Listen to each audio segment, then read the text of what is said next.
Вітаю ўсіх сябры. Гэта асацыяцыя беларусаў у Амерыцы. Мяне завуць Воля. Я сёння буду вядоўцай гэтай гутаркі і мы рады ўсіх вітаць на гэтай сустрэчы і таксама гледачоў, якія паглядзяць гэтую гутарку ў запісе на нашым YouTube-канале. Я думаю, што можна аб'явіць, што гэта такая своеасаблівая новая рубрыка ў нас у АБА, таму што ў нас уже ёсць такая пастаянная рубрыка, якая называецца літаратура і кава, дзе мы размаўляем з беларускімі літаратарамі. Але натуральна, у мінулым годзе Тацяна да нас завітала з вельмі цікавымі гутаркамі пра дзяды, пра беларускія смяротныя абрады, і мы вырашылі, чаму б у гэтым годзе ўжо не весці цалкам новую рубрыку, у якой мы будзем разважаць пра беларускія традыцыі, міфалогію, гісторыю, магчыма, таму сачыце за каналам АБА, за нашымі абвесткамі, гэтыя гутаркі будуць перыядычна выходзіць. Ну і я з радасцю прадстаўляю нашу госцю Тацяну Калач. Гэта беларуская мастачка, літаратурная дзеячка, даследчыца беларускай міфалогіі, абрадаў, традыцыі. Вітанкі, Тацяна. Вітання, Воля. Усё так, за адзіным толькі момантам я даследчыца, але неафіцыйная, так бы мовіць. То бок у мяне няма пэўнай адукацыі ў гэтым, але я даследую самастойна для сябе. І не проста так. Справа ў тым, што калісьці яшчэ ў Беларусі я распачала праект, прысвечаны беларускай міфалогіі. Ён быў прысвечаны людзям малодшага ўзроста, дзецям, падлеткам, але дарослыя таксама цікавіліся, актыўнічалі на гэты конт. Далей пасля пераезду я ўжо працягнула гэтую справу ў Беластоку. Зараз я ствараю казачныя апавяданні па матывах беларускай міфалогіі. І, безумоўна, мне хацелася шукаць рознага кшталту інфармацыю, а інфармацыі настолькі шмат, і яна настолькі цікавая, што мне захацелася падзяліцца з вамі таксама рознымі цікавосткамі. Сённяшняя гутарка будзе прысвечана традыцыйнаму светапогляду беларусаў. Гэта не мае выдумкі, гэта інфармацыя, якую я ўзяла з пэўнай даследніцкай літаратуры. Зараз я вам яе пералічу і настойліва рэкамендую адну з кнігаў, калі вам будзе цікава паглыбіцца ў гэтую тэму. Адна з кнігаў «Міфалогія беларусы», менавіта нарысы Шамякінай, 2000 года. Яшчэ дзве кнігі, якія я ўзяла менавіта не толькі для гэтай лекцыі, а ўвогуле для цікавасці. Гэта міфалагічнае ўяўленне беларусаў «Успаміны», надрукаванае ў 2010 годзе, і беларуская міфалогія, энцыклапедычны слоўнік 2004 году пад рэдакцыяй Санько, Володін, Васілевіч і іншых. У чым нюанс? Вось літаральна учора я чытала новы артыкул, які не так даўно выйшаў, пра кабінетную міфалогію і звычайную міфалогію. Гэта важна. Пра гэта больш шчыльна мы пагутарым з вамі на наступнай сустрэчы. А на сённяшняй сустрэчы я бы хацела вам распавесці увогуле пра розныя цікавосткі. Пры распрацоўцы сваёй кнігі самае важнае пытанне, якое ў мяне паўстала, як утварылася сусветнае дрэва.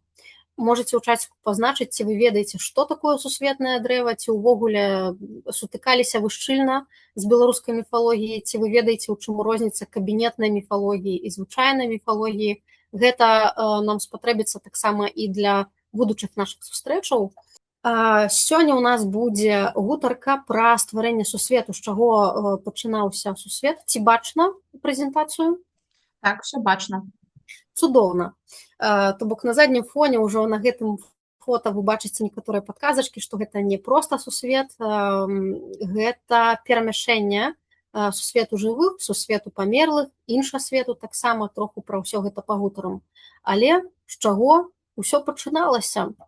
Знайшла цікавае даследаванне пра тое, што першабытны хаос – гэта тое, з чаго ўсё пачалося. То бок, да таго, як пачалося нараджацца сусветнае дрэва, быў хаос. Хаос быў перад космасам.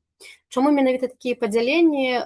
Для таго, каб вы разумелі, як беларускую міфалогію можна троху перакласці на сённяшнюю міфалогію. Нам гэта спатрэбіцца ўвогуле для паразумення того, што адбывалася калісьці, што адбываецца зараз і як усё гэта можа стасавацца. Першабытны хаос калісьці ўспрымаўся як сівыя імгляныя прасторы над бязмежным морам. Першабагіня жывакаляда апладняе бясплоднае мора, ўносіць у яго жыццё. Магчыма, гэта міфалагема, дастаткова познае запазычанне з Бібліі, дзе Дух Божы носіцца над вадою, дорачы ёй жыццё. Гэта зрэканструяваныя беларускімі вучонымі крывіцкай міфалогіі, але давайте разбірацца паэтапна. Уявіце, калісьці была нейкая прастора. Гэтая прастора была як імгляная, нейкая незразумелая штосьці, і была абавязкова вада, бязмежнае мора. Цікава, што у многіх міфалагічных сістэмах зямля ўтваралася пэўна з вады, напрыклад, са дна мора, са дна акіяна, то бок гэта нейкая глыбокая вада, то бок не проста рачулка ці возера, а штосьці такое вялікае. Прычым часта гэтую зямлю даставала нейкая водная птушка, лебедзь, качка, гусь. І цікава, што такі старажытны матыў, ён распаўсюджаны не толькі ў беларускай міфалогіі, але на тэрыторыі Еўропы і Азіі звязаны з падыманнем з зямлі з вады. Таксама, магчыма, вы сустракалі ў некаторых казках і легендах трывалы выраз «маці сыра зямля». На мой погляд, гэта таксама падкрэслівае непарыўную сувязь зямлі і вады і адначасова звязаны з жаночым пачаткам прыроды. У многіх міфалагічных сістэмах зямля ўтвараецца непасрэдна з вады. Мы гэта ўжо з вами прагутарылі, прычым тут важны нюанс менавіта ў птушках, што ў гэтым дапамагае водная птушка. Так адбываецца не толькі ў беларускай міфалогіі, а яшчэ і ва ўкраінскай, у горафінскай сустракаецца, у рускай таксама. Што ў нас адбываецца далей? Пасля таго, як у нас штосьці нарадзілася, у нас атрымліваецца космас, мікракосм, то бок нараджэнне так званага сусветнага дрэва. Але да сусветнага дрэва трэба яшчэ дарасці. Са слёз жывы, гэта паэтычнае дапушчэнне у кнізе, у якой даследнікі гутараць менавіта на гэтую тэму. Узнікае востраў Рай, на ім касмічнае дрэва, якое ўзнімаецца да неба. У чым нюанс? У некаторых замовах беларускіх, якія я сустракала, заўсёды ўзгадваецца нейкая вада, гэта мора ці акіян, і у некаторых замовах распавядаецца пра тое, што сусветнае дрэва вырастае на нейкай зямлі, а ў некаторых замовах гутарыцца пра тое, што яна вырастае на камені. То бок трэба разумець, што ўсе гэтыя замовы, беларускія ўспаміны, яны ўзятыя ад вельмі старых людзей, і ёсць пэўныя моманты, якія супадаюць, ёсць пэўныя моманты, якія адрозніваюцца. Да жалю, праверыць, як яно было насамрэч, ужо немагчыма, але пэўнае ўяўленне складваецца. То бок мы з вами засяродзіліся зараз на тым, што з хаосу нарадзіўся космас, а гэты космас утварае сусветнае дрэва. Звычайна сусветнае дрэва асацыюецца з дрэвам, у якім ёсць вырай, рай, карэнні яго могуць быць унізе, гэта іншы свет, пра гэта мы таксама троху далей пагутарым. Але хацела засяродзіцца на гэты конт пра нябеснае мора. То бок, у чым гутарка? У беларускіх песнях і казках часта гаворыцца пра мора ці пра раку Дунай. Можа быць, тыя, хто спяваюць гэтыя песні, мелі на ўвазе нябеснае мора, нябесную раку Дунай.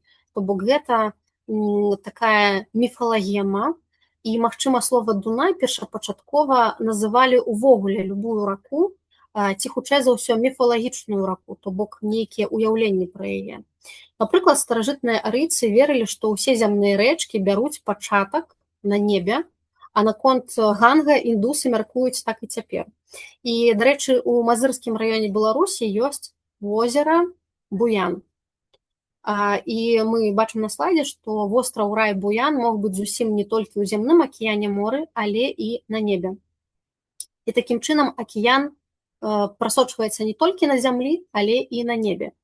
Увогуле, першы славяне разумелі хаос не толькі ў часавым плане, як пачатак сусвету, а і ў прасторавым. Што гэта значыць? Я не дарма сказала, што ёсць космас, мікракосм, то бок кожны з нас, напрыклад, гэта маленечкі мікракосм. То бок у кожнага з нас ёсць нейкая свая прастора, напрыклад, хата. Гэта таксама ўжо асобны космас. У кожнай хаце жыве нейкая сям'я са сваімі правіламі, са сваімі нюансамі. Гэта таксама маленькі космас, мікракосмас. І атрымліваецца, што для нашых продкаў космасам можна было назваць усё, то бок не толькі сусветнае дрэва ў вялікім яго паразуменні, але і чалавека, вёску, якой ён жыў. І тое, што было за мяжой, за домам, за вёскай, успрымалася варожым. Мела рысы хаосу. Тетяна, пробач, я тебе пераб'ю на хвілінку. Тут пыталіся, а жыва, там было са слёз жывых, это імя, што гэта такое, пакуль мы ў гэтай тэме? Так, пакуль мы... Так, гэта такое ўвасабленне прародзіцы багіні жывы, багіня зямлі і вады. То бок гэта спалучэнне першапачатковае з таго, з чаго нарадзілася тое самае сусветнае дрэва, з чаго нарадзілася жыццё, з чаго нарадзіўся потым і сусвет. Ці я адказала на пытанне? Спадзяюся, што так. Добра, ідзем далей. Тут я ўжо троху пазначыла, што нараджэнне космасу адбывалася з хаосу, што сусветнае дрэва, чалавек быў у цэнтры. У гэтым жа цэнтры была асвоеная зямля, то бок гэты самы космас, а на перыферыі застаецца хаос, ці яго элементы, у тым ліку вада. То бок тое, што чужое, тое, што незразумелае. На гэтым усім паўстае сусветнае дрэва. Справа ў тым, што сусветнае дрэва – гэта цэнтр свету, і сам гэты свет, свет чалавека, яго шлях, нейкія вышыні – гэта цыклы жыцця, цыклы смерці і адраджэння, космас і яго працэсы вечнага аднаўлення.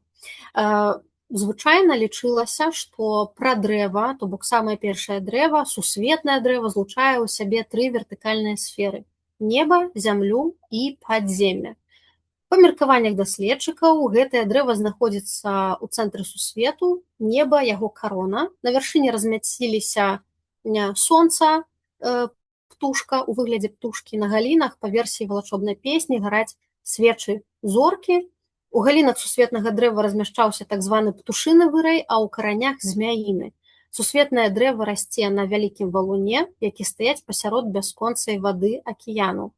Я узгадывала пра замовы, пра тое, што ў некаторых замовах сусветнае дрэва расце на вялікім валуне, у некаторых, наадварот, яно стаіць на нейкай зямлі, але вось такі момант. Сок дрэва жыцця – гэта нябесная раса, што дорыць адраджэння, а плады гэтага дрэва лічыліся плады, якія прыносяць несмяротнасць. Пра дрэва гэта стрыжань, вакол якога адбываецца бачнае і небачнае жыццё гэтага самага космасу, што не мае ні пачатку, ні канца. Вобраз сусветнага дрэва дазваляе насамрэч намаляваць розныя карціны сусвету, сканструяваць розныя мадэлі, у тым ліку мадэлі прасторы, часу і чалавека. І пра гэта мы таксама пагутарым далей. Сэнс іх спалучэння сусветнага... Ёсць пытанне? Так, тут Ваня спытаўся, ці дрэва адно, ці колькі дрэў, як яны уяўлялі? Не, лічылася, што дрэва, такое прадрэва, якое ўвасабляе ўвесь свет, яно адно. У беларускай міфалогіі часцей за ўсё, калі вы будзеце чытаць нейкія даследаванні ці ўспаміны, вы так і будзеце чытаць, часцей за ўсё яго ўзгадваюць як сусветнае дрэва, яно было адно. То бок уявіце, што, напрыклад, Для прыкладу, зараз мы ўяўляем, што ў нас сусвет – гэта зямля, на якой жывуць людзі. Раней калісьці людзі думалі, што зараз, вернее, мы з вами разумеем, што зямля – гэта шарык дзесьці ў космасе. Раней людзі думалі, што зямля плоская і яна стаіць на розных жывёлах. А ў беларускай міфалогіі, калі мы гутарым менавіта пра міфалогію, замест гэтага ўсяго унутры космаса, то бок у гэтай прасторы было сусветнае дрэва, то бок увасабленне ўсяго жыцця. Важнае удакладненне. Міфалагічныя ўяўленні – гэта часцей за ўсё уяўленні людзей, якія жылі і разумелі гэты свет. То бок яны нейкім чынам назіралі за асяроддзем, назіралі за прыродай, назіралі за сваім жыццём і спрабавалі зразумець, што з імі адбываецца і якім чынам прыйшлі людзі, адкуль яны з'явіліся, адкуль з'явіўся гэты сусвет. І часцей за ўсё асацыяцыя была менавіта з дрэвам, таму што дрэва – гэта вельмі, скажам так, распаўсюджаны вобраз жыцця і смерці ў тым ліку. Але троху далей па меры нашай размовы, магчыма, вам будзе лепш зразумела, чаму менавіта дрэва. Сусветнае дрэва спалучала ў сябе розныя сэнсы, напрыклад, вертыкаль, то бок як звычайнае дрэва, гэта галіны, стволы, карані. Яны убірае ў сябе разнастайныя сэнсы. Неба, зямля, падземнае царства, мінулая, сучаснасць, будучая. Галава, тулава, ногі – гэта тое, што увасаблялася з чалавекам. То бок чалавек таксама як дрэва, які расце, а потым памірае. Агонь, зямля, вада, птушкі, капытныя, пчолы, чалавек – гэта увасабленне істотаў, якія жылі на гэтым сусветным дрэве. Таму што само сусветнае дрэва, калі вельмі спрошчана казаць, падзялялася на 3 часткі. На небе там быў птушыны вырай, там жылі пэўныя птушкі, што самае цікавае, не ўсе птушкі траплялі ў вырай, былі птушкі, якія былі нячыстыя, і таму яны жылі разам з людзьмі. Сярэдняя частка дрэва – гэта частка, дзе жылі людзі, жывёлы, таксама некаторыя птушкі, розныя казуркі, як у звычайным сусвеце. А ў падземным царстве жылі розныя іншыя пачвары, змеі, жабы, рапухі. Гэты вырай называўся змяіным. Але не толькі істоты жылі на гэтым самым дрэве, былі розныя ўвасабленні таго, хто мог жыць. Вось я для вас выпісала розныя цікавосткі. Для тых, хто нас проста слухае, зачытаю. Адным з уяўленнем ля дуба, дарэчы, яшчэ адна цікавостка, часцей за ўсё вы можаце сустрэць у даследніцкіх матэрыялах, што сусветнае дрэва – гэта дуб. Але таксама я сустракала ў розных замовах, розных узгадках, успамінах тых жа самых старых беларусаў пра тое, што часцей за ўсё гэта дуб, але сусветным дрэвам у некаторых казках ці легендах, часцей легендах ці замовах нават можа ўзгадвацца яблыня. Сусветным дрэвам можа ўзгадвацца явар, але гэта ўжо часцей, хутчэй за ўсё, пасля 19 стагоддзя, таму што явар успрымаўся калісьці як міфалагічнае дрэва, які не рос на тэрыторыі Беларусі, але пры гэтым нашмат пазней яго ўжо завезлі, ён фізічна тут мог трапляцца беларусам. Ліпа вельмі рэдка. У адной замове мне, па-мойму, сустрэлася гэтае дрэва, пра тое, што таксама можа быць увасабленнем. Але часцей за ўсё ж такі гэта дуб. Лічылася, што ля дуба жывуць 3 дзявіцы, якія шыюць, ткуць, прадуць і лекуюць розныя хваробы. У іншых замовах замест гэтых дзявіцаў магла жыць баба без зуба, старая бабка, якая забірае хваробы. У адной замове з явара, наадварот, выходзіць 7 дзевак. Часцей за ўсё вы можаце сустрэць, што ля дрэва стаіць прастол, а на ім сядзіць Гасподзь Бог або Ісус Хрыстос. Гэта з адных з успамінаў. На дрэве можа жыць сізы арол з залатой дзюбай і срэбранымі кіпцюрамі. Дзюбай ён вымае з цела людзей хваробы і нясе іх у дальнія горы, у балоты. Таксама на галінах могуць сядзець шмат птушак, а галоўнае з іх гэта крумкач з меднымі крыламі, жалезнымі кіпцюрамі і стальной дзюбай. Яшчэ адно ўвасабленне гэта пра магучага багатыра сівога воўка, уладара над усімі ваўкамі. Гэта калі ля дуба стаіць прыгожы багаты ложак, а на ім ляжыць вось гэты гаспадар ваўкоў. Пад каменем ля дуба жыве змяя шкурапея, ці часам вы можаце сустрэць скурапея, над усімі змеямі гаспадыня. У адной замове на вярбе нават таксама стаіць ложак, а ў гэтым ложку красная дзявіца Васіліса, якую слухаюцца ўсе змеі.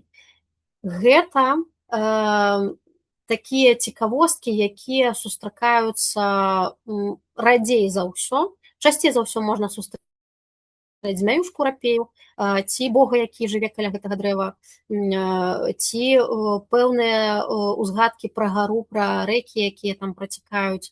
Але пра тры дзявіцы, пра бабу без зуба гэта часцей можна сустрэць у нейкіх успамінах. Паўтаруся, што праверыць гэтыя ўспаміны, наколькі яны адпавядаюць рэчаіснасці, да жалю, зараз не прадстаўляецца магчымым. Таму гэтыя ўспаміны часам можна чытаць проста як цікавыя казкі, увасабленне людзей пра сусветы, пра само сусветнае дрэва, пра космас. Калі вяртацца да самога чалавека, Таня, можна яшчэ табе трошкі пытанне там у тэму, а чаму крумкач галоўная птушка і ці ёсць нейкая інтэрпрэтацыя? да жалю, я не знайшла пэўнай інтэрпрэтацыі, чаму менавіта крумкач. Гэта таксама нейкі ўспамін, таму не магу дакладна сказаць. Трэба, магчыма, узгадаць пра тое, што у сярэдзіне дрэва, у тым свеце, дзе жывуць звычайныя людзі, птушкі і звяры, там могуць сядзець пэўныя персанажы, скажам так, якія могуць выконваць пэўныя ролі. Калі вярнуцца да крумкача, з меднымі крыламі, жалезнымі кіпцюрамі і стальной зубай, хутчэй за ўсё, гэта істота, якая можа абараняць ці пэўных птушак, можа быць як кароль птушак. У беларускай міфалогіі ёсць такая істота пад назвай кук. Магчыма, гэта нейкая адсылка менавіта да гэтага персанажа. Але дакладна я вам не адкажу, таму што беларускія нячысцікі, якія сустракаюцца ў міфалогіі, яны таксама могуць падзяляцца на, мы сёння з Воляй, калі гутарылі да пачатку, пра кабінетную міфалогію і міфалогію старажытную. Кабінетная міфалогія, я вам коротка паспрабую распавесці, гэта міфалогія, якая не спраўджаная, то бок праверыць яе фактычна немагчыма, і яна прыдуманая часцей за ўсё такім даследнікам пад прозвішчам Шпілеўскі. Ён зрабіў, безумоўна, вялізную працу, але яна не пацверджана нічым. То бок, калі вы чытаеце пра нейкіх нячысцікаў, калі ласка, спраўджвайце, наколькі гэта старажытны нячысцік і што пра яго кажуць іншыя даследнікі. То бок тут вельмі трэба быць асцярожным, але на наступнай сустрэчы мы паспрабуем больш падрабязна пра гэта пагутарыць. Вось. Ідзем далей. Магчыма, да гэтага пытання наконт птушак мы з вамі яшчэ пазней вернемся, але пакуль прапаную паразмаўляць пра мадэль свету. Чалавек быў таксама мадэллю свету. Самае важнае, што трэба зразумець. Чалавек, калі жыў сам па сабе, ён бачыў перад сабой бачны далягляд па гарызонту, і калі ачарціць гэтую прастору, гэтая прастора ўяўляла кола. І таксама чалавек успрымаўся як трохузроўневая структура па вертыкалі. Мы памятаем, што ён мог атаясамлівацца з тым жа самым сусветным дрэвам. Гэта значыць, што галава, грудь, ногі – гэта тое самае, што неба, думкі пра высокае, грудь гэта сярэдзіна, гэта звычайнае жыццё, ногі гэта падземнае царства, такая была інтэрпрэтацыя ў сусветным дрэве. Таксама існавала каляровая мадэль свету. Трохсфернаму падзелу свету па вертыкалі адпавядала пэўная каляровая гама: белы, чырвоны і чорны. Дарэчы, таксама ёсць цікавая кніга Міхала Анемпадыстава «Колер Беларусі», дзе ён даследуе гэтую тэму беларускіх колераў. Трошачку, можа быць, ён у іншым ключы гэта даследуе, але таксама кніга даволі цікавая. Давайте разгледзім з вами гэтыя колеры падрабязней. Што азначаў белы колер?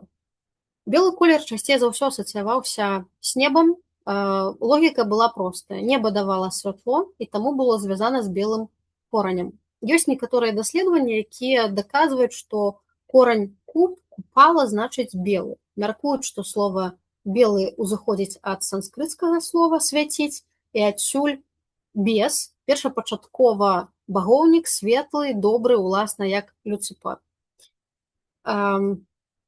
Усе галоўныя багі славян, сварог і той, хто стварыў свет, на санскрыце літаральна бацька святла, яго дзеці Пярун, Дажбог, Светлавід, а таксама назвы сонца розных пораў года, Ярыла, Купала, усе багі святла і агню.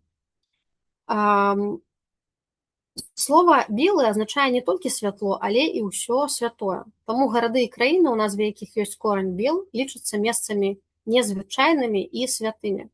То бок, калі пра больш старажытнае, то можна прыраўніваць, каб было прасцей, што белым гэта неба. Неба давала святло, таму менавіта белы колер. Чырвоны колер азначала ўсё, што квітнее, ўсё яркае, вясёлае, радаснае і прыгожае. Першапачаткова у славян гэты колер называўся словам руды, затым чарлёны, чырваты і чырвоны. Што цікава, у беларусаў, дарэчы, засталіся гэтыя абодва старажытныя словы. Руды і чырвоныя, таксама красны, але красны у сэнсе прыгожа, напрыклад, краснае пісьменства. Слова руды непасрэдна указвае на сувязь з зямлёю, з глебай, і толькі прыкладна у 16 стагоддзі у рускай мове замацавалася слова красны. Чорны колер асацыюецца з падземем, пеклам і смерцю. Але важны момант. Так было, безумоўна, не заўсёды, таму што мы памятаем пра дзяўчынаў, якія выходзілі замуж, і ў іх была так званая рытуальная смерць. І там якраз-такі дзяўчыны былі ў белым колеры. І таму калісьці, на мою думку, белы колер больш асацыяваўся са смерцю. Ужо значна пазней ён пачаў асацыявацца з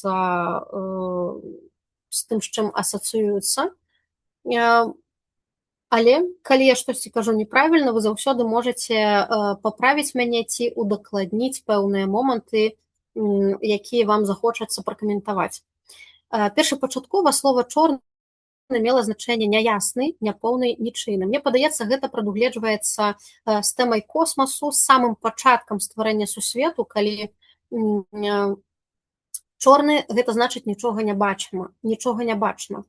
То бок, што ў нас было чорным? Калі чалавек прачынаецца уночы, усё чорнае і небачна, і незразумела, хто можа выскачыць з-пад печы, які-небудзь хатнік ці больш злая істота. Мне падаецца, карані менавіта адгэтуль таксама могуць расці. То бок чорны – гэта неясна, незразумела, немаведама, што чакае. Паступова выспела рэзка негатыўная ценя, звязаная з ліхам, ноччу, цемрай і светам памерлых. Часта чорны колер замяняўся сінім. У беларускім арнаменце сіні колер таксама сустракаецца, але ён не дамінуе. У кнізе, з якой я брала гэту інфармацыю, напісана, што ён асацыяваўся таксама са смерцю з іншасветам. Але паколькі сёння мы з вамі скачам галопам па Еўропам, я не магу вам распавесці больш разгорнута ўсе цікавосткі, якія сустрэліся ў гэтай кнізе. Таму напрыканцы сустрэчы я магу яшчэ раз нагадаць, што за кнігу вы можете самастойна падаследаваць, пачытаць і ўжо зрабіць нейкія свае вынікі. А зараз мы пераходзім да самага цікавага, на мой погляд, пра мяжу часовую фізічную. Пра тое, што увасабляў час, што увасабляла прастора. Мы з вамі ўзгадвалі, што дом гэта таксама быў аналаг культурнага космасу, цэнтру чалавечага жыцця. Лічылася, што дом гэта маленькі космас, тое, пра што я ўзгадвала на пачатку нашай сустрэчы, што ў доме покуць гэта зорка, столь, нябесны звод, бэлька, млечны шлях. Часам былі такія асацыяцыі, і чым далей ад дома, чым больш хаатычнасці. Чаму хаатычнасці? Таму што незразумела, што чакае. У доме ўсё зразумела, ты ўсё ведаеш розны куточак, розны кавалачак, сваю сям'ю ведаеш, а што цябе чакае, якія выпрабаванні, якія незразумелыя істоты, незнаёмыя людзі, нячысцікі. Усё гэта было страшна. То бок, чым далей ад дому, тым больш хаатычнасці і не пераапрацаванай дзеяннямі багоў ці людзей. Найбольш глобальная часовая парадыгма – гэта цыклічнасць часу. Дзень, год, касмаганічны цыкл. Гэта тое, як мы часцей за ўсё жывём з вамі зараз, жывем.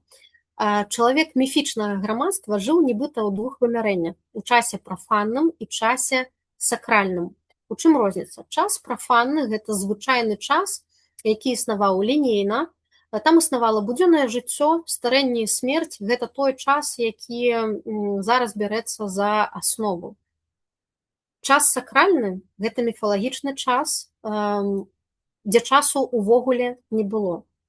І трапляючы туды, чалавек разумеў, што ён замірае разам з гэтым часам, выконваючы абрады, нейкія рытуалы, то бок гэта зусім іншы свет.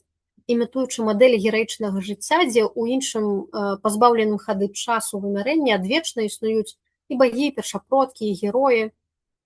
І такім чынам ёсць два часы, два вымярэння.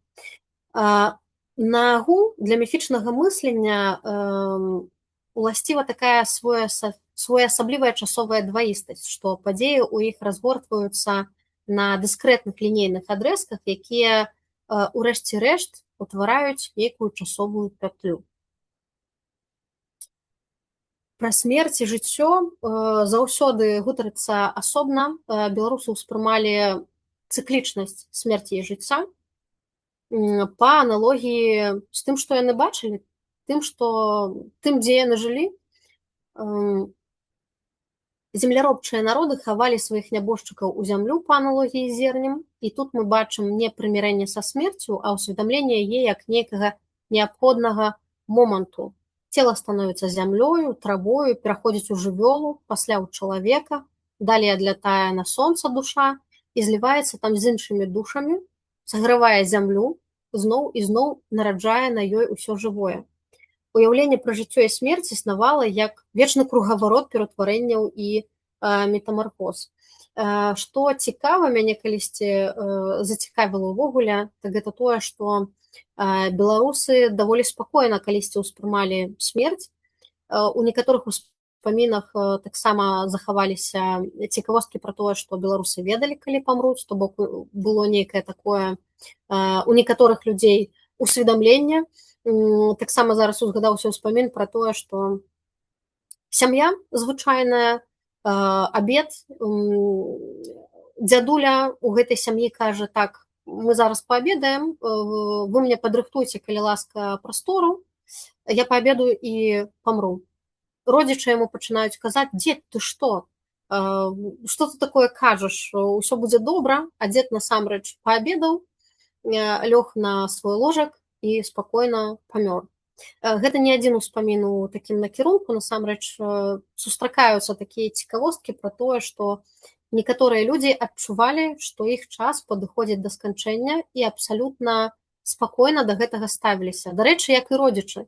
Магчыма, на тэму смерці раней гутарылі больш. Магчыма, яе больш ці часцей, не ведаю, бачылі і разумелі, што жыццё не вечнае. На гэтай ноце мы з вами падыходзім да такой цікавосткі пад назвай іншасвет. Ён таксама мае назву тагасвет ці той свет, свет памерлых. У беларускай міфалогіі ён чамусьці звязаны з левым бокам.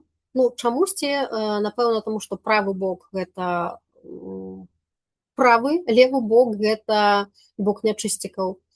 Ён месціцца на захадзе або поўначы, там, дзе сонца заходзіць і дзе яго не бывае. У гэтым месцы іншасвеце жылі душы памерлых і вышэйшыя істоты, анёлы, сам Бог. Калі мы гутарым пра Бога, гэта значыць, мы гутарым пра хрысціянства. У славянскай міфалогіі таксама існаваў пэўны пераход у іншасвет. Як гэта праяўлялася? Дакладна мы ведаем адзін з матываў. У міфах і казках многіх народаў гаворыцца пра мост на той свет. У беларусаў існаваў таксама такі мост, асацыяваўся ён з млечным шляхам. Мост на той свет, па якім самастойна могуць прайсці толькі добрыя душы, мужныя душы і справядлівыя. Па гэтым мосце душы памерлых у выглядзе птушак ляцяць у вырай. Злыя людзі, гвалтоўнікі, забойцы падаюць з гэтага зорнага моста ўніз, у бездань, у змрок і холад ніжняга свету, у царства злой мараны або чарнабога яшчара. І тут паўстае пытанне, хто такая Марана? Марана, Марена, Мара, магчыма, вы сустракалі такую назву, такое імя. Гэта істота, якая асацыявалася са смерцю.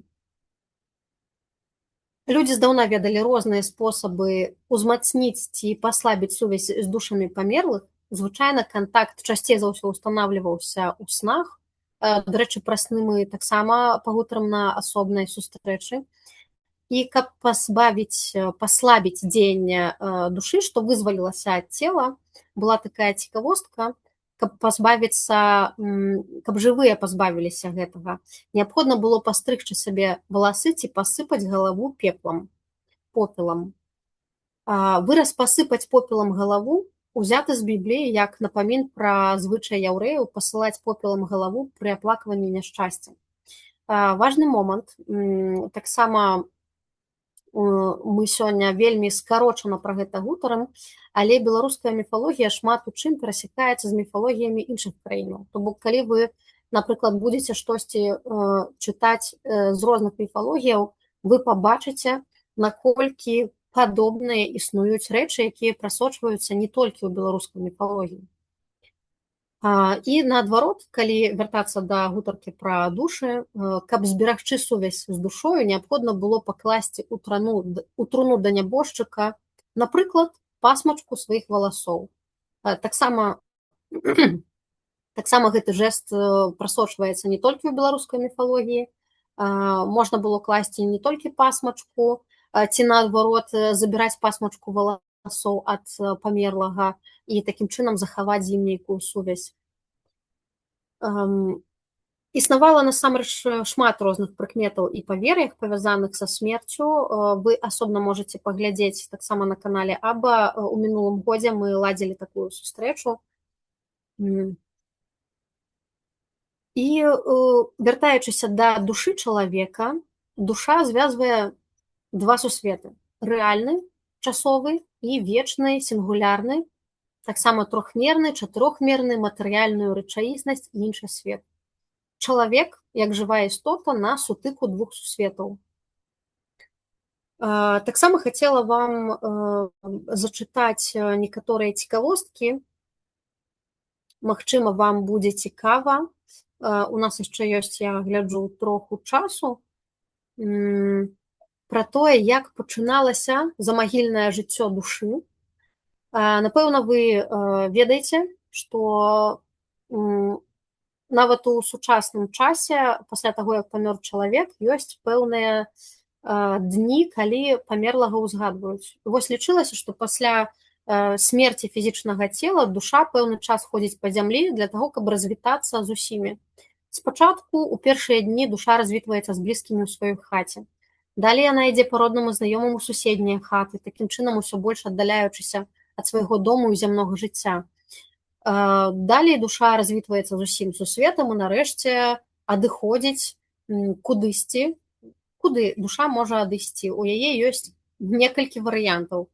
Варыянт першы, у залежнасці ад смерці, душа можа застацца на зямлі і нікуды не паляцець. Напрыклад, гэта можа быць душа якой-небудзь маці, якая неасцярожна, не па сваёй волі ці наадварот па сваёй волі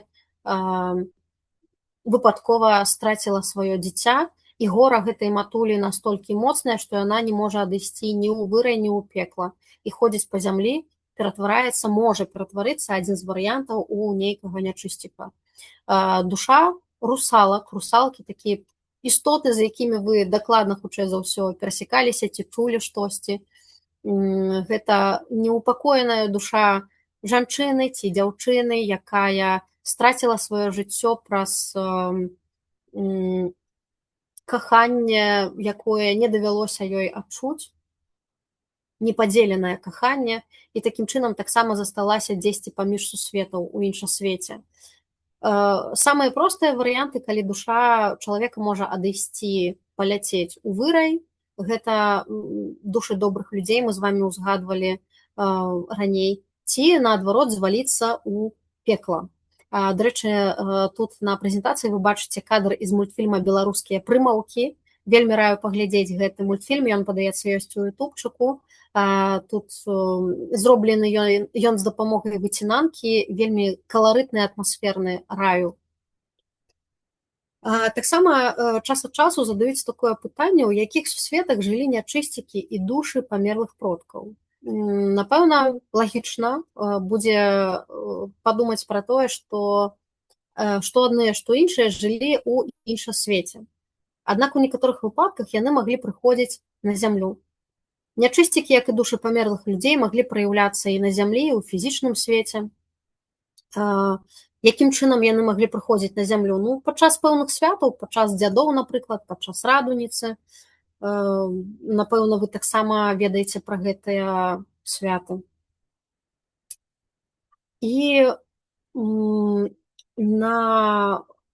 напрыканец, калі вам цікава, я магу згадаць некаторыя пэўныя ўспаміны пра стварэнне зямлі і сусвету. Я сабе выпісала, гэтых ўспамінаў няма тут у прэзентацыі, але яны ў мяне выпісаны тут асобна.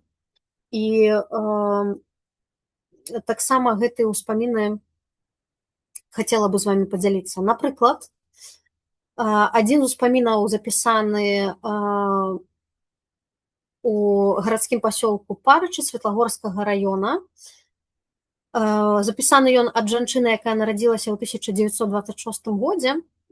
Яна успамінала, што ёй хтосьці распавядаў, напэўна, ці яна дзесьці чула, такія ўяўленні. Бог раздаваў звярам вочы, каб пабачыць яго і пакланіцца яму. Усім вочы даў, а ліса спазнілася, але сказала Богу, што яна рабіла. Бог даў ёй хітрыя вочы, бо ведаў, што яна шкодзіла. А рак прыйшоў паза ўсіх, і засталіся яму самыя страшныя вочы. Рак закабыліўся і пайшоў назад, тады Бог яму туды іх і прыляпіў. А крот так да Бога не пайшоў, таму і сляпы застаўся. Калі Бог стварыў зямлю, ён узяў жменьку, кінуў угару, дунуў, і яна абярнулася ў птушак. Чорт вырашыў зрабіць гэтак жа, як і Бог. Узяў жменю, шыбануў да гары, дык куды яму да Бога. Пасыпаліся на зямлю усялякія мошкі, авадні, камары, так і па сённяшні дзень пакуць яны. Калісьці, калі пчолы кусалі чалавека, яны паміралі, і Бог зрабіў так. Калі пчала каго укусіць, той памірае.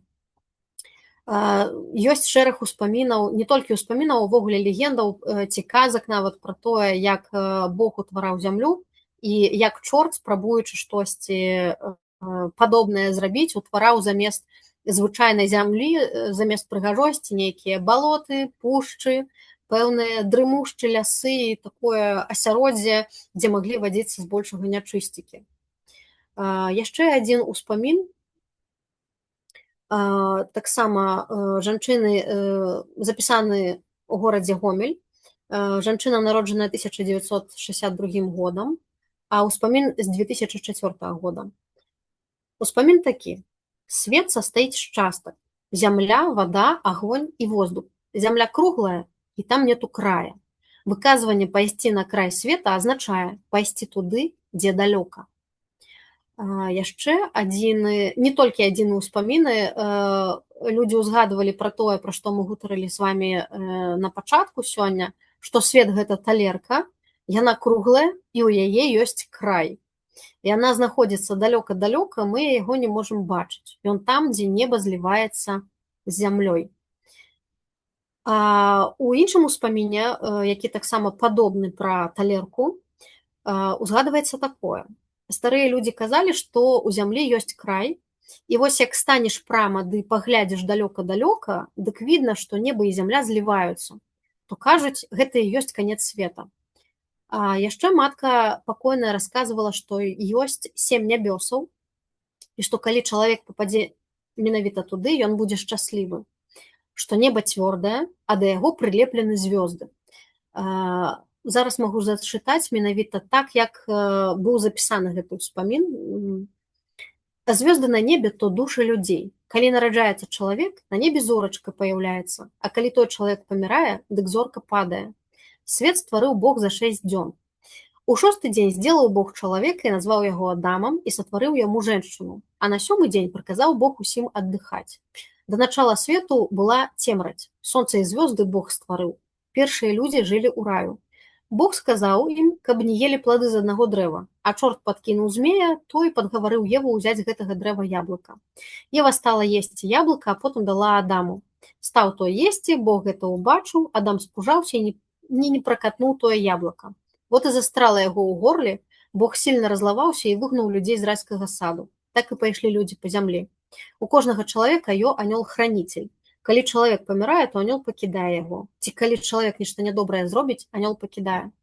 Гэты ўспамін з'яўляецца даволі яскравым прыкладам таго, што калі прыйшло хрысціянства, старажытная міфалогія вельмі моцна пераплялася з хрысціянскай міфалогіяй. Гэта часам назіраецца і ў святах, у некаторых абрадах, і у розумах людзей, якія дажалі ўжо нават, напэўна, і не ўзгадаюць больш старажытныя нейкія міфы. Безумоўна, можна сустрэць нейкія ўспаміны, але іх вельмі складана знайсці.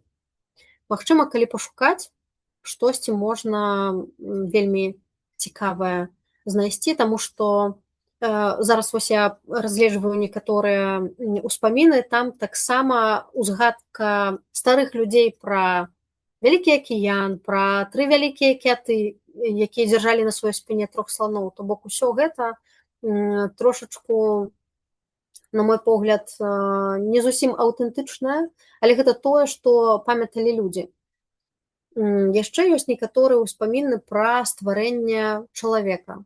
Часта гэтыя ўспаміны таксама павязаныя менавіта з Богам, пра тое, што, напрыклад, ад Бога ў чалавека знешнасці тое, што ён можа рабіць разныя добрыя ўчынкі, а ад чорта тое, што ён можа быць такім жа няверным і спакуслівым. То бок праз гэты ўспамін мы можам пабачыць пра дваістасць чалавека, яго намераў, пра тое, што ў кожнага чалавека ёсць пэўныя часткі, як добрыя, так і злая, і пытанне ў тым, якой частцы ты даеш больш жыцця. Вось, напрыклад, яшчэ адзін цікавы ўспамін з горада Рэчыца. Ад сваёй бабулі я чула, што да пачатку свету была цемра, было холадна, страшна, дзіка. Бабуля гаварыла, першы чалавек быў створаны так. Доўга ішоў моцны дождж, кругом была вада. Быў пачатак нядзелі. Бог ішоў па зямлі і знайшоў хлеб, а потым з мякіша зляпіў чалавека. Таксама сустракаюцца ўспаміны, што чалавек мог быць зроблены з зямлі, з плоці, з хлеба, але мне падаецца, што, напрыклад, гэты ўспамін з хлеба гэта штосьці даволі старажытнае. Таксама ёсць яшчэ пэўны пэўны момант, які называецца астральная міфалогія. Гэта ўяўленне людзей пра зоркі, пра сузор'і, пра планеты, пра каметы, іншыя аб'екты, з'явы пераважна начнога неба. Зрэшты, уся гэта касмалогія, яна ўзята не толькі ва ўспамінах, яна таксама спалучаецца з увасабленнем людзей, што яны толькі частка велізарнага космосу. І пра тое, што ў анатоміі нашага цела, нашай душы, свядомасці таксама адлюстраваны закону сусвету. Самае яшчэ такое цікавае, што ўжо напрыканцы сёння хачу вам распавесці, напэўна, вы сустракалі паэму Адама Міцкевіча «Дзяды». Калі не сустракалі, таксама вельмі раю. Напрыклад, Адам Міцкевіч у «Дзядах» падкрэслівае, што само свята дзяды – гэта хатняе свята. Дарэчы, чаму мы зараз узгадваем дзяды? Таму што гэта час, калі памерлыя могуць прыйсці да сваёй сям'і, то бок памерлыя продкі прыйсці да той сям'і, якая жыве. І гэта час, калі сціраецца мяжа. То бок іншасвет і сусвет жывых, яны нібыта аб'ядноўваюцца. І калі гутарыць увогуле у часе нашай сённяшняй лекцыі, атрымліваецца, што часа ў гэты момант увогуле не існуе. Таксама цікава, што ёсць душы не толькі родныя, блізкія, а значыць добразычлівыя, а ёсць душы і таксама ворагаў, самагубцаў, забойцаў. Дарэчы, гэтыя душы часам яны могуць жыць у іншасвеце, а могуць, безумоўна, жыць у падземным свеце. Напрыклад, у аповесці «Дзікае паляванне караля Стаха» Уладзімір Караткевіч выкарыстаў вельмі старажытны вобраз. Гэта вобраз дзікага палявання. Што ў гэтым вобразе ёсць? Гэта прывіды і духі, душы варожых памерлых. Яны носяцца на чале з дзікім паляўнічым, то бок самім д'яблам, падчас зімовых завірухаў. Гэта ў асноўным такія страшныя перадкалядныя вечары, якія на сённяшні момант ужо прайшлі. Гэта чаму страшныя часы? Таму што сонца амаль не з'яўляецца на небе. Гэта самы кароткі дзень цягам года. Ну і каб трошачку даць надзеі, мне вельмі падабаецца гэтая фраза, як зразумець, чым займацца ў жыцці. Падумайце, кім вы хочаце памерці. На мой погляд, гэтая фраза добра адлюстроўвае такі намер пра тое, што ты хочаш ад сябе, ад жыцця, і што ты хочаш, як ты хочаш, каб цябе запомнілі. Можа быць і так. Але не заўсёды гэта залежыць ад нас, канешне. Часам людзі запамінаюць даволі дзіўныя рэчы. Вось. Нагадаю, што сённяшняя інфармацыя была ўзята з пэўных кнігаў. Адну кнігу, якую я дакладна хачу параіць для самастойнага асэнсавання, яна ёсць у інтэрнэце. Хвіліночку, я зараз шукаю яе пэўную назву.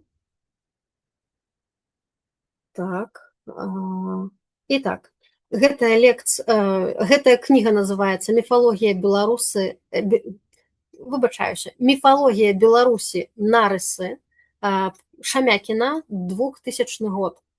Там менавіта вы знойдзеце больш цікавостак пра тое, пра што мы сёння гутарылі, і такую лагічны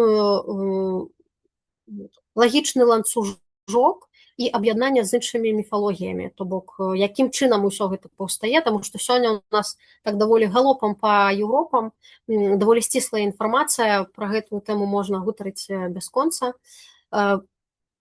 Калі ёсць пытанні, паспрабую на іх адказаць. І, дарэчы, яшчэ адзін момант. Я збіраю розныя ўспаміны наконт смяротных нейкіх, не ведаю, сноў незвычайных, нейкіх успамінаў бабуляў, дзядуляў. Можа, з вамі адбываліся нейкія дзіўныя рэчы, звязаныя са смерцю. Усё гэта я збіраю. Таму, калі ў вас будзе штосьці цікавенькае, калі ласка, пішыце мне, дасылайце. буду вам вельмі удзячная. Вось. На экране тут ёсць спасылка на мой аккаунт. Ну, ці можаце потым праз Вольгу звязацца са мной. Так, сябры, каму пішыце у аба, калі не ведаеце, як звязацца з Тацянай. Але я думаю, што мы потым у фейсбук-івенце і калі публікуем гэта відэа, мы спасылачкі ўсе, што там Тацяна ўзгадвала на нейкія рэчы, мы прадублюем іх, каб яны былі. Я вось некалькі разоў у чат скідвала спасылку на камунікат, на вось гэтую кнігу «Міфалогія Беларусі» Шамякінай. Так, ну і кажу, яшчэ раз будуць недзе, мы прыдумаем, як іх прадубляваць. Тут, Таня, табе накідалі пытанне, я ўжо тебе потым не перабівала, зараз я дагартаю, пагляджу, дзе мы тут спыніліся. Так, напэўна, вось тут. Навошта чалавек імкнуўся ў сакральны час? Тут, мне падаецца, справа у тым, што ў беларускай міфалогіі, нават не столькі ў міфалогіі, колькі і ў рэальным жыцці існавалі людзі, якіх называлі ведзьмарамі ці вядзьмаркамі, называлі шаптухамі, і гэта людзі, якія спалучаліся у тым ліку з іншасветам з дапамогай пэўных рытуалаў. Навошта гэтыя людзі існавалі? Звычайны чалавек гэта такая істота, у якой узнікаюць пэўныя пытанні. Напрыклад, не ведаю, звычайная сям'я, дзіцёнак спужаўся сабакі, нічога не дапамагае. Што рабілі? Вялі да шаптухі. Шаптуха нейкімі пэўнымі сваімі замовамі адгаворвала страх дзіцяці, ці пэўнымі замовамі адгаворвала нейкія хваробы. Шаптухі, у чым розніца паміж шаптухамі і вядзьмаркамі ці ведзьмарамі, ці, напрыклад, траўнікамі, ўсё гэта вельмі розныя моманты. Шаптуха гэта жанчына, якая атрымлівала веды ад сваіх пэўных бабулі ці дзядулі, ну, часцей гэтым жанчыны займаліся, хаця сустракаюцца і мужчыны-шаптуны таксама. То бок, яны імкнуліся ў гэтыя іншыя вымярэнні, скажам так, для таго, каб валодаць нейкімі сакральнымі ведамі. Звычайны чалавек, дарэчы, яшчэ адна цікавостка ў шаптухаў, часцей за ўсё яны павінны былі ведаць гэта ўсё і трымаць у сваёй галаве. То бок, калі у дзяўчынкі была нейкая здольнасць стаць шаптухай, яна запамінала шмат інфармацыі. Калі ў яе гэтай здольнасці не было, то лічылася, што яна не магла зашоптваць ці магла быць абмежаванай у пэўным моманце.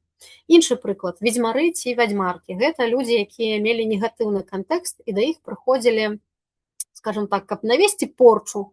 Напрыклад, там суседка штосьці, не ведаю, суседзі гэта часцей за ўсё такі матыў, калі адной суседкі не падабаецца штосьці ў іншай, і яна ішла да ведзьмара, настолькі яе зайздрасць з'ядала знутры, што яна прыходзіла да ведзьмара і казала: так, вось, давай-ка мне, зрабі, каб у той суседкі карова малака не давала, напрыклад.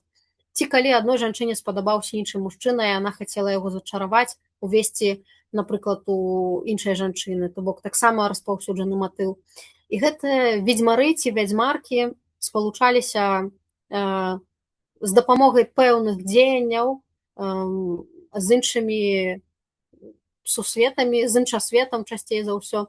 Ну, зараз, напрыклад, у сучасным свеце, напэўна, вы таксама сустракалі нейкіх, не ведаю, ведзьмаў, не ведзьмаў, якія ходзяць на могілкі, бяруць гэтыя замагільную зямлю там ці ваду і з дапамогай яе штосьці робяць. Не ўсе людзі, безумоўна, ў гэта вераць, але калі казаць пра беларускую міфалогію, ёсць такая штука, якая называецца жывая вада і мёртвая вада.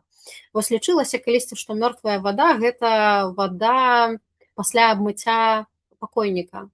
І гэтая вада таксама мела свае пэўныя ўласцівасці, якія вядзьмаркі маглі выкарыстоўваць для таго, каб пачараваць, навесці штосьці непрыемнае. Але важны момант, што і людзі, напэўна, яго разумелі, што калі нейкі чалавек штосьці чаруе, то ён павінны штосьці аддаць, то бок за ўсё ёсць нейкі свой кошт, пэўны кошт. І, напрыклад, тыя ж самыя ведзьмяры і вядзьмаркі не заўсёды маглі спакойна памерці. Таксама існаваў такі абрад, калі, напрыклад, тая ж самая вядзьмарка не можа перадаць пасля, то бок яна адчувае, што яна памірае, не можа перадаць нейкія свае пэўныя веды, напрыклад, унучцы ці дачцэ, і такім чынам гэтая яе сувязь з д'яблам не пушчае яе цела памерць, то бок не пушчае душу кудысьці адысці. Безумоўна, усе імкнуцца ў вырай, але, напэўна, такія людзі часцей за ўсё апыналіся ў змяіным выраі, то бок у падземным царстве. Але нават каб туды перайсці, то бок каб спакойна памерці, існаваў такі рытуал, каб разабраць дах. І лічылася, што тады, калі памірае ведзьма, яна можа лепш памерці спакойней, бо не будзе нейкіх перашкодаў.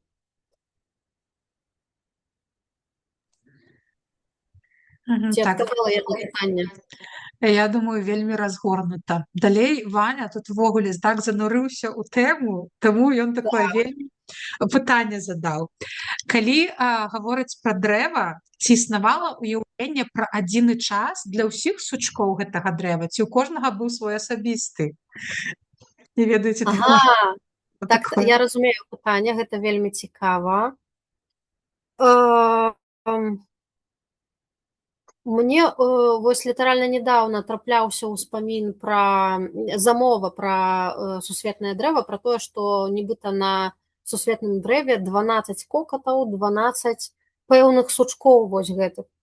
Але не было зразумела, ці ў кожнага сучка ёсць свой час, ці няма. На маю думку, з той інфармацыяй, з якой я сустракалася, хутчэй за ўсё, у кожнага гэтага сучка яны аб'яднаныя нейкім пэўным адзіным часам. Але мы ўзгадваем, што час людзей, час, у якім мы жывем, гэта час, калі час ёсць. Ён пэўным, лінейна ідзе, хутчэй за ўсё. Часцей за ўсё такія ўспаміны. Але наколькі гэты час спыняецца ў пэўных момантах, ці ёсць пэўныя часы на пэўных сучках, шчыра кажучы, я не ведаю, мне падаецца ўсё ж такі яны аб'яднаныя. А калі гэта змяіны вырай унізе ці птушыны вырай наверсе, там часу нібыта ўвогуле не існуе. Ці ён ідзе па сваім пэўным вымярэнням, па сваім пэўным законам. То бок, пытанне цікавае, дзякую, складанае. На маю думку, ўсё ж такі, калі пра сярэднюю частку дрэва, то там, хутчэй за ўсё, яны былі аб'яднаны адным часам пэўным. Так, дзякую. Далей пытанне. Использовались ли белорусскими шаманами или целителями растения силы для астральных путешествий в духовный мир? Дзякую за пытанне. Я думаю, хутчэй за ўсё, безумоўна, штосьці яны выкарыстоўвалі. Розныя нейкія травы, муравы, але дакладна я зараз не адкажу, таму што гэта трэба занурацца. Траваў, як дрэваў, як раслінаў, існавала вельмі шмат, і кожная мела нейкае сваё значэнне. Дарэчы, былі такія людзі, якія называліся траўнікамі, не толькі ў беларускай міфалогіі, але ўвогуле ў беларускім жыцці. Гэта людзі, якія ведалі кожную раслінку, кожную травінку. Калі казаць пра міфалагічнае ўяўленне, самае, што ведаюць, напэўна, усе, гэта папраць кветка, якой нібыта не існуе, але пры гэтым яна ў іншасвеце можа існаваць, таму што праз некаторыя таксама казкі і легенды ўзгадваецца, што папраць кветка цвіце ў пэўны час, і калі яе знайсці, то будзе шчасце, багацце. Былі пэўныя умовы, каб знайсці гэтую кветку, каб з дапамогай кагосьці. Вось, але гэта такая даволі глыбокая тэма. Скажу шчыра, я пакуль так моцна ў яе не зануралася, таму не магу канкрэтна сказаць па пэўных раслінах. Безумоўна, былі нейкія расліны, я зараз узгадала яшчэ адну казку, там узгадвалася расліна сон-трава. Існавала такая расліна, праўда, я не памятаю, як яна ў звычайным жыцці называлася. Гэта трава, расліна, якая наганяла казкі, прынамсі, пэўны сон, і сон быў настолькі глыбокім, што яна магла попросту усіх настолькі занурыць у сон, што ніхто не прачнецца. То бок можна было заснуць не толькі на дзень ці на два, а на некалькі год, не замарозіць, а заснуць усё каралеўства на 30 год, напрыклад, і толькі потым з пэўнымі момантамі яго трэба было абудзіць. Напрыклад, нейкі там каралевіч прыходзіць у гэтае царства, пэўна, штосьці шукаючы. Узгадала яшчэ адну такую цікавую легенду, якую мне мая бабуля распавядала пра, на рускай памятаю, маці-мачыха, па-беларуску, калі вы мне нагадаеце, то я буду удзячная. Карацей, гэтая расліна бабуля у яе на вёсцы распавядалі, ну, не тое, каб легенда, такі ўспамін пра тое, што з аднаго боку ліст гэтай расліны, ён такі гладзенькі і халодны, а знутры ён такі цёпленькі і такі бялёсы.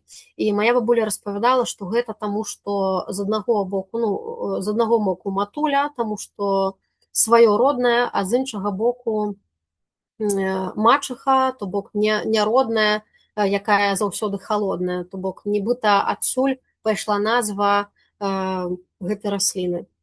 Праверыць гэта я дакладна не магу, можа, калі мне штосьці падобнае будзе трапляцца, але вось бабуля памятае такі ўспамін. Значыць, ёй хтосьці яго распавёў, і дзесьці такая легенда, ўспамін ходзіць.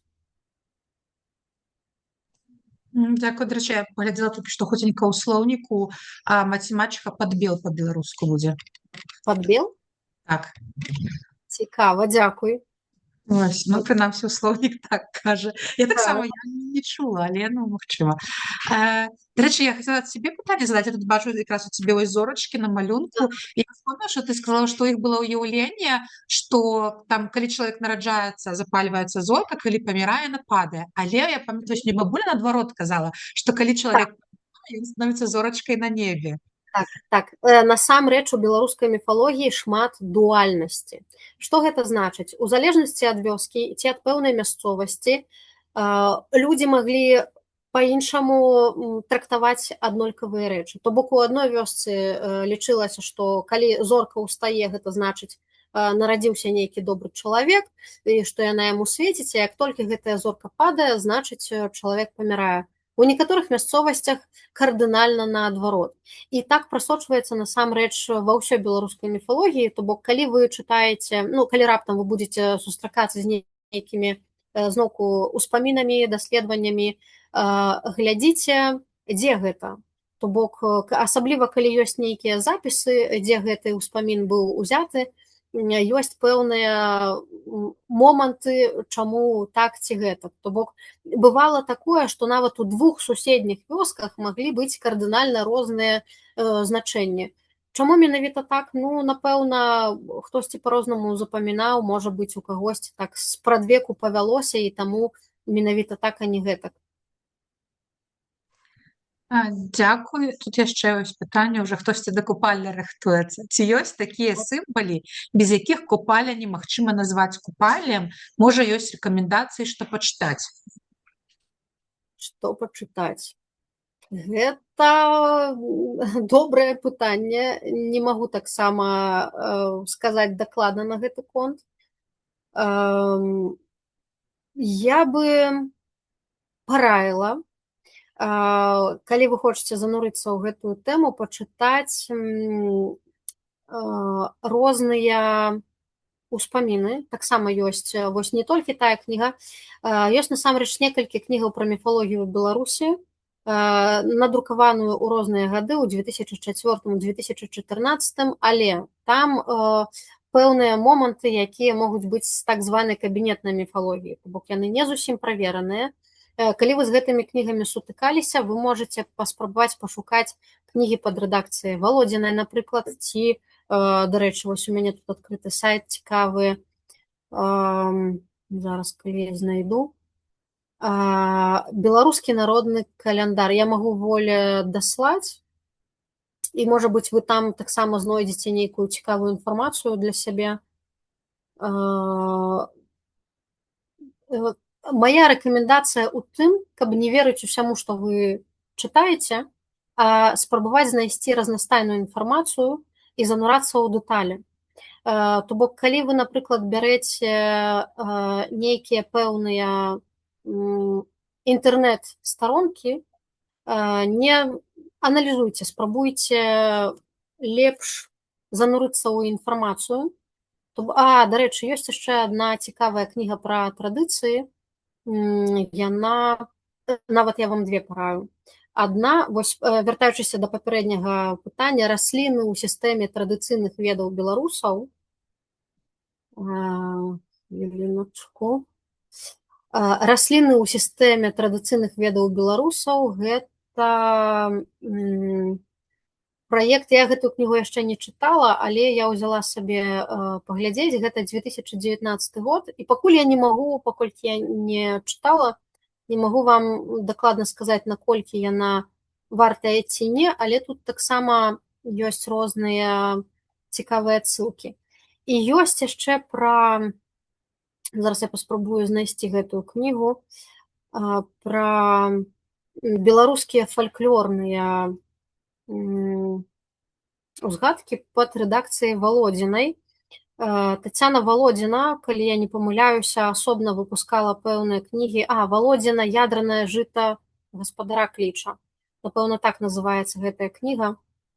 Да, «Ядранае жыта да гаспадара Кліча» гэта кніга Тацяны Валодзінай, якая апісвае каляндарны год у абрадах і звычаях. І тут нюанс у тым, што тут ёсць вельмі розныя ўспаміны, пэўныя даследаванні і разборы пра розныя святы цягам года. Таму я вельмі раю вам пачытаць гэтую кнігу больш падрабязна. Там дакладна будзе і пра купалле, і пра некаторыя моманты, якія мы сёння абмяркоўвалі. І там даволі шмат цікавых адсылак. Прынамсі, гэтай даследчыцы я давяраю, бо яна піша даўно. Да, дзякуй вам таксама, калі ласка. Вось, у яе смела можаце чытаць розныя кнігі. Калі бачыце якога-небудзь Шпілеўскага, успрымайце гэта як казку, якую проста пачытаць, ну і, можа быць, там з кімсьці падзяліцца, но не ўспрымайце усю інфармацыю, пададзеную Шпілеўскім, як праўду. Зноўку ж, не буду зараз спойлерыць, на іншай сустрэчы мы больш падрабязна пагутарым, што такое кабінетная міфалогія і што такое старажытная міфалогія, у чым розніца, дзе шукаць цікавую інфармацыю, як яе правяраць. Вось, наконт сайтаў яшчэ хацела сказаць. Сустракаюцца часам цікавыя сайты пра беларускую міфалогію. Таксама ёсць нейкія артыкулы, якія пішуць розныя людзі, якія цікавяцца беларускай міфалогіяй. Тут таксама сайту рознь. Напрыклад, на Будзьме ёсць цікавыя артыкулы са спасылкамі, якія вартыя таксама чытання. Дарэчы, раз мы загутарылі пра Шпілеўскага, літаральна на днях выйшаў артыкул на платформе Люстэрка пра Шпілеўскага, «Зеркала». І там, што мне спадабалася, аўтар, які гутарыць пра гэта, ён дае спасылкі на іншых аўтараў, на іншыя працы, і там таксама вы можаце больш падрабязна пачытаць, калі вам цікава занурыцца ў гэтую тэму, каб зразумець для сябе пэўныя моманты. Вось, раю чытаць і аналізаваць інфармацыю, з якой вы сутыкаецеся. Думаць сваёй галавой, не давяраць чату GPT. Не заўсёды давяраць, бо гэта таксама асобная тэма. Вось. А тут яшчэ пытаецца пра кнігу. Як вам кніга «Міфалогія беларусаў» Алеся Шамака? Алесь Шамак, а якога яна года? Шамак. Я не... Шамак, зараз, хвіліначку. 2013 год, я бачу, у мяне таксама яна ёсць. Я з ёй таксама яшчэ не яна ў мяне ёсць адкладзеная для чытанняў, але шчыра скажу, я да яе яшчэ не дайшла. Бо шмат таксама рознай інфармацыі, якую я чытаю, з якой знаёмлюся, таму пакуль нічога не магу сказаць па гэтай кнізе, яна чакае свайго часу. Калі будуць пэўныя меркаванні на гэты конт, безумоўна, падзялюся. Так, дзякую, Таццяна. Сябры, апошняя, як это сказаць, магчымасць задаць пытанне, ці можаце нават руку падняць, калі вы хочаце нейкі каментар сказаць. Я хочу нагадаць, што там у чаціку мы скідвалі нейкія спасылкі, яны ўсе яшчэ будуць прадубляваныя пад фейсбук-івентам і пад відэо, якое выкладзецца на YouTube. Аба я таксама скінула вам соцсеткі Таццяны, паглядзіце там. Што дзякуй вам, вялікі сябры, усім, хто прыйшоў, далучыўся за актыўнасць і, конечно ж, вялікі дзякуй Таццяне. Таксама мы будзем удзячныя. Усе гэтыя рубрыкі, якія Аба праводзіць, праекты, яны існуюць дзякуючы донатам і падтрымцы беларусаў. Таму я зараз зашлю спасылачку. Калі у вас ёсць магчымасць, можаце падтрымаць вось такія лекцыі Аба, якія праводзяць. Ну што, Таццяна, табе заключальнае слово. Сябры, дзякуй вялікі, што сёння прыйшлі. Спадзяюся, было цікава і трошачку зразумела, бо мінулы раз, калі я чытала гэтую лекцыю пра космас, людзі троху не зразумелі. Я сёння намагалася спрасціць інфармацыю. Вось. Будзем сустракацца з вамі яшчэ папярэдне, калі ў вас будуць узнікаць нейкія пытанні ці прапановы, таксама пішыце Вользе. Дзякуй вялікі і да новых сустрэчаў. Дзякуй, сябры. Так, спойлер, у красавіку будзе пра нячысцікаў. Сачыце за соцсеткамі Аба. Усім да пабачэння. Да пабачэння.